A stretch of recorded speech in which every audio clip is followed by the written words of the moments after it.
Okay, in this video, we're going to go over the specific parts of the informational essay. So, with every essay, every typed document that you turn into me needs to have a few of the basic MLA requirements. So we're going to have your name, my name as the instructor, Mr. Williams, the name of the course, the date that the assignment is due, written as numeral, first three letters of the month and the year. One single space down will be the title. Okay, and then a single space down from there will be the beginning of the paragraph. Notice also that we're going to have the last name and page number in the top right hand corner of each of the pages. See, it'll reappear there as well.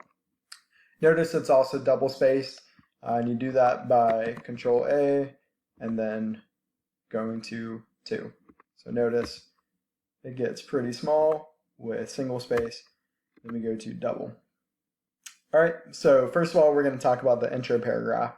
Now, I'm sure at this point in your school career, you know what an intro paragraph is, but we're going to go over the requirements just one more time in case you don't know. So everything always begins, every essay always should begin with a hook. So in this case, I've given you specific directions and the assignment directions about what the hook should be. So you should be referencing one of the pop culture texts that you found for task 1. So I'm going to go back and refer back to the song that we used all the way at the very beginning, Cumberland Gap by Jason Isbell. So it reads, through the anthemic riffs of guitar, country music star Jason Isbell groans the words, there's an answer here if I look hard enough. There's a reason I always turn to the harder stuff. Later on he wails, maybe the Cumberland Gap just swallows you whole. Isbell's song, Cumberland Gap, describes the plight of small towns in the eponymous rural region of Virginia and Tennessee. Brutal closures of industries leading to a short supply of jobs, in turn causing a flight of workers to the greener pastures of metropolitan areas. With the departure of each family following a work opportunity, another thread in the fabric of a community is pulled out, and the feeling of despair is further reinforced in those who remain behind. While Isbell sings about the Blue Ridge Mountains, areas of rural North Georgia are experiencing the same phenomenon of rural flight. The exodus from these communities are caused by a variety of factors and have long-lasting effects. So basically, there's 3 main parts in the intro paragraph. One is the hook. So I'm going to briefly highlight what I would consider the hook. So we talk about the song lyrics, explain what he's discussing, the specific quotes that I use, all the way to right here. That would be the hook. Okay? After that, the second part of the intro paragraph is a sentence called the transition sentence. So this is moving from the hook to the next part of the essay of the intro paragraph. So moving away from something that's supposed to grab the reader's attention to transitioning into what you're telling them. So for me, this transition sentence is just a single sentence. So it goes from, while Isbell sings about the Blue Ridge Mountains, so talking about the hook, bringing the hook in, transitioning into areas of rural North Georgia are experiencing the same phenomenon, rural flight. So at this point, you should know what it is the essay is going to be talking about. The very last sentence is probably the most important sentence in the entire essay, really. This is the thesis sentence. I'm going to type out thesis so you know what it looks like, Thesis, thesis. So the thesis sentence should be only 1 to 2 sentences long, and it should tell me exactly what your paper is going to be about. If I were to walk up to you when you have your paper done and ask you, okay, hey, show me the specific sentence in your essay that is the thesis sentence, you should be able to stop, point it out immediately. You shouldn't sit there thinking about having to think about what the thesis is. You should be able to readily tell me. So for me, this essay is going to be about the exodus from the communities are caused by factors and they have long-lasting effects. Now notice, I'm not listing off the factors. I don't have a list of 3 different factors that cause this. And I also don't have a list of 3 different effects. I'm going to be talking about factors and effects. Keep it broad, keep it simple.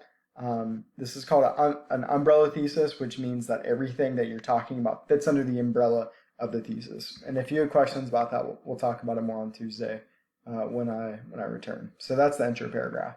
Now, for the purpose of this essay, I only wrote 1 body paragraph with 1 source quotation and a conclusion. So next we're going to look at the body paragraph. So the first thing that should be in a body paragraph is a transition or introduction sentence. Tell me what the essay is going to be about. I'm sorry, the paragraph rather is going to be about. So this one is, scholars have tried to identify why rural communities lose population. Then the next thing is the presentation of evidence. Okay, so tell me, rather use a piece of evidence like you would in a court case, right? A lawyer produces a fact and then talks about the fact. So here, our fact is, one scholar, David Bridges of Abraham Baldwin Agricultural College, has claimed that many of the young people in these communities graduate from high school and don't come back. They go to college and don't come back. So that's the quote, the entire piece of evidence. Okay? After that, after you present the piece of evidence, you need to spend time talking about why it matters. Okay? So here I'm going to explain. This assertion means that young adults move from rural communities to pursue educational opportunities. Higher education institutions are rarely located in rural areas, and consequently students seeking training must go where the institutions are. Bridges also makes the claim, so those two sentences are me talking about that quote. You may look back on those sentences and think, wow, that's really obvious. Yeah, that's what you're supposed to do.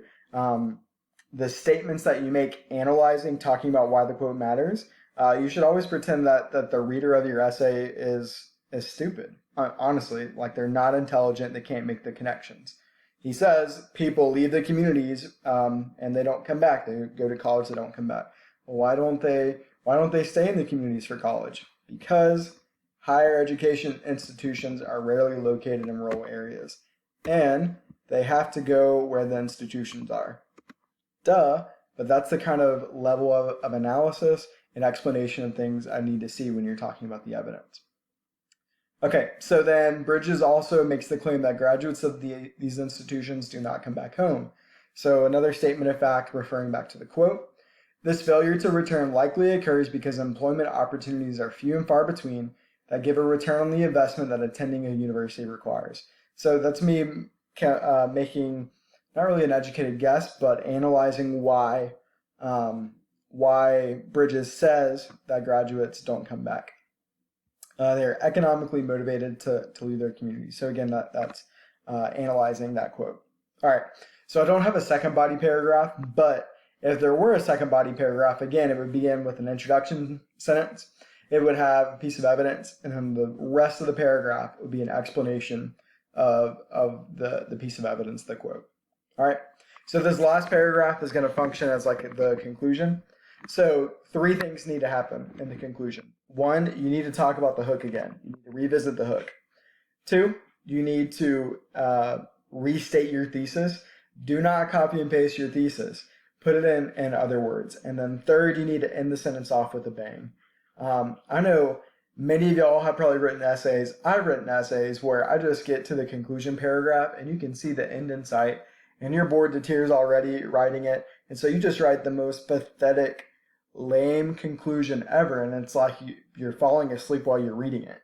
You need to find a way to end the conclusion paragraph, to end your essay in some kind of way that's interesting, exciting, witty. And I know that's kind of a hard ask, but you need to figure out a way to do that. So let's break down this conclusion paragraph. It says, Jason Isbell ends the elegy Cumberland Gap by talking about his plans for the evening. He sings, as soon as the sun goes down, I make my way to the Mustang Lounge. And if you don't sit facing the window, you can be in any town. So another quote, you don't necessarily have to use a quote from your pop text again. I did, because it worked for me. Then I explain it. He goes to his regular haunt, again turning to alcohol to forget the pain of the challenges he and his communities face. Most defeating of all, Isbell acknowledges that he can be in any small town. All right, so again, that's referencing the hook. I revisited the hook. All these rural hamlets, whether in the mountains of Tennessee and Virginia or the hills of North Georgia, are grappling with young people leaving for education. So here's where we talk about what was discussed already, basically revisiting the thesis. We have education.